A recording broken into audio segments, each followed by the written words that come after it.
Good morning, students of Standard 10th.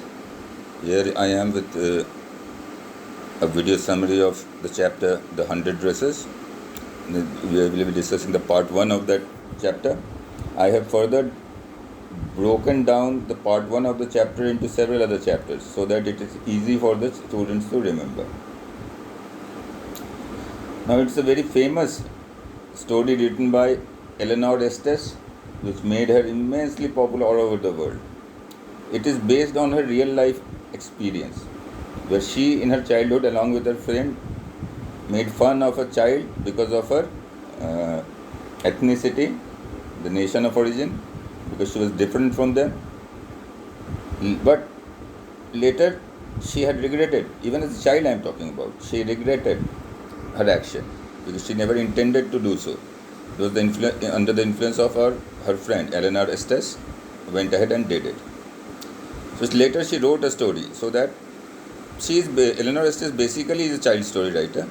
So she wanted children to know that we should not make fun of people based on their ethnicity. Now we start with the introduction of Wanda, the main character of the story.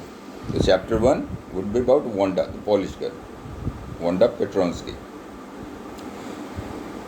Wanda Petronsky was a quiet girl and sat back in the corner of the classroom. Now, who was Wanda Petronsky? Wanda Petronsky's parents were Polish immigrants. See, Polish immigration started in USA in the early 17th century, and it continued. And Polish-speaking people are have a major share in population in USA now. So, in the early 20th and the late 19th century, this immigration also took place because of the hardships Poland was facing. Now, Poland originally wasn't a nation. They were Dutch Poland, they were Turkish Poland. Different parts of Poland were described. Later on, Poland went on to become an independent country.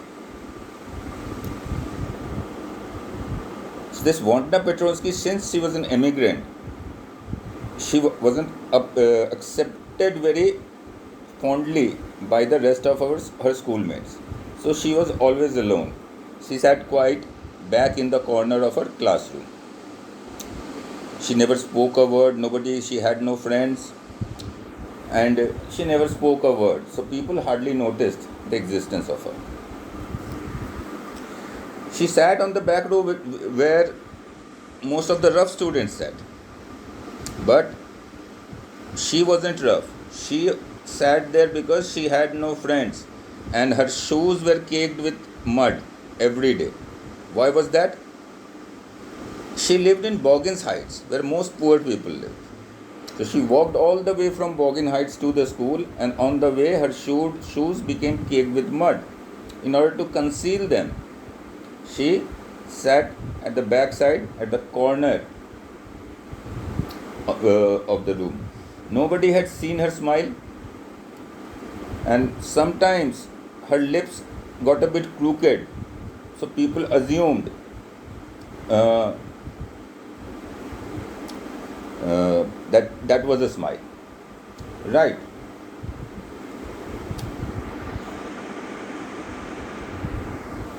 No one in the classroom in which Wanda studied lived in Boggins Heights. They were all from affluent families. They all lived in the city. Hence, Wanda came by herself to school came to school alone every day and went back alone every day because she had no companion. Nobody else lived at Boggins Heights. So, despite being a nice girl, she had no friends. She sat at the corner with the rough students of the class and spoke to no one. So she didn't have any friends. So on one fine Thursday, she was absent. She was absent on Monday as well. But on particular Tuesday, somebody noticed that she was absent, because earlier nobody took notice of her being absent from the class because nobody was her friend. So nobody bothered about whether she is present or absent. Nobody took notice. She had no friends. Nobody spoke to her. She sat quietly, came alone and went back. Hence, She was had been absent for the school for the 2 days, and nobody uh, noticed that she was absent. Who noticed? The two students who noticed that Wanda was absent was Peggy and Maddie. Now let's talk about Peggy. Peggy was the most popular, most beautiful girl in the classroom or in the school itself. Maddie was her best friend, right? Both most often were seen together hanging out with each other, and on that particular day, Peggy wanted to have some fun. She had devised a fun game that she played with Wanda. It's surprising that no one spoke to Wanda. Wanda had no friends, but Peggy had devised a fun game, and Maddie had to be a part of it. So on Tuesday, Peggy wanted to have some fun with Wanda, play that fun game, but she could not see her. That's when she realized that Wanda was absent from the school. Right?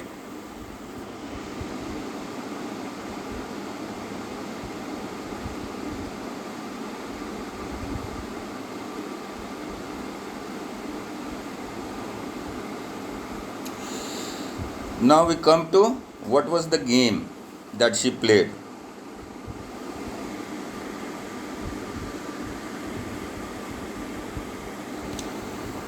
Many children made fun of Wanda Petronsky because of her odd last name.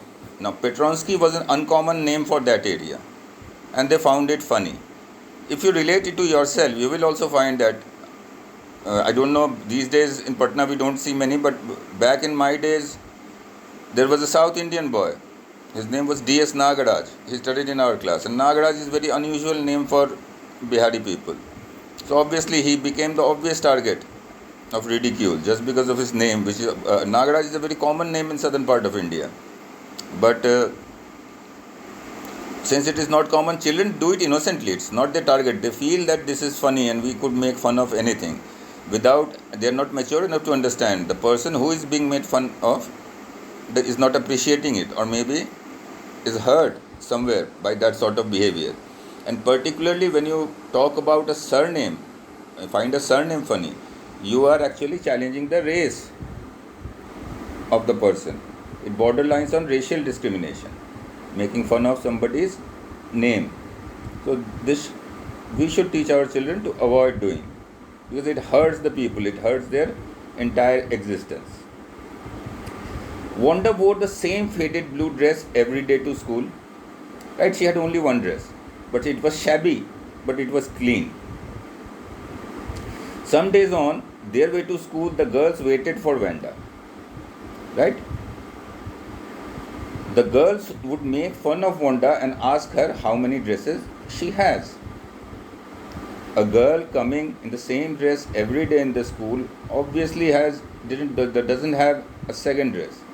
So asking that girl how many dresses you have is cruel. Once again I tell you, the children were not mature enough to understand that. That's why they were doing it. But it was the duty of the teachers to teach the children properly how to behave with people who are immigrants and how to accept them in the society. And the second thing was,